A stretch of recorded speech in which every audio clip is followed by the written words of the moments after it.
and order creates increase. Systems bring order, and order creates increase.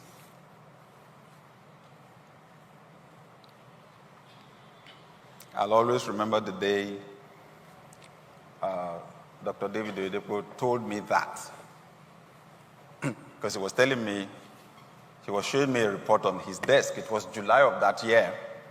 And he said, that's the first half-year report for the whole system, not just for this branch, but for the whole system. He said, it's here. He said, there's order, and order creates increase. Then he gave me an illustration. He said, if you want to travel and you take all your clothes and throw them unfolded into your box or your bag, he said, your bag will not take as many clothes as it will take if you folded each one before you put it in there. When you think systems, you think structure. You think structure, and structure creates order. Just by being under this structure, this building right now, we are compelled in the way we move. If you want to walk out of this room, you can't walk anywhere. Am I right?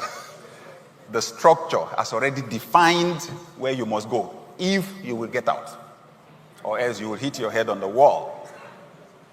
So where you have systems, where you have structure, usually you will find order. Have you observed that the poorest countries in the world are the most disorganized?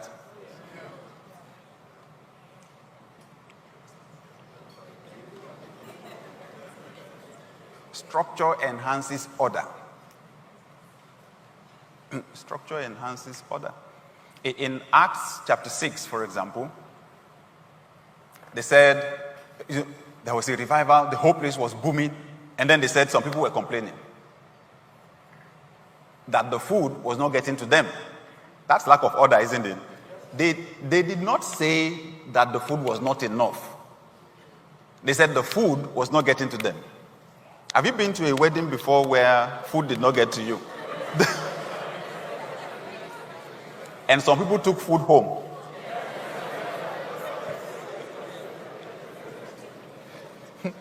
It's lack of order. So some people had to devise a strategy. So they will not go to the wedding service, they'll go straight to the wedding reception. And sit in front. sit as close to them. Why? Because the traditional way for distributing food was to start from the front and to walk into the back. By the time they would get to the middle, somebody had finished food in front. I was asking for... And then the people distributing the food too will come in with their biases and their prejudices. They knew where their friends were sitting. And they would direct the food there first. If you did not know anybody, God help you. You will see the food coming like this. You say, yeah.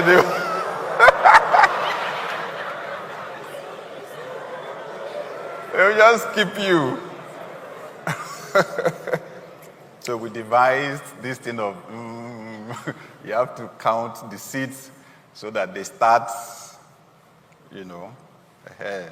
all through the whole place at the same time. Anyway, so in Acts 6, they were complaining. But I love the way the apostles responded. They created systems. They created a new layer. We cannot leave the word of God to serve tables. Let's appoint some people that will do this, and created a next level leadership. What were they doing there? Let them handle the operations. And I will still get to that. Let them handle the operations. We have to continue to focus on what we're doing because we have to keep the larger perspective to ensure that the whole church is moving in the right direction. If we bury our heads in those small details, we will lose perspective. Okay? Systems help you to leverage resources. Systems help you to leverage and maximize resources.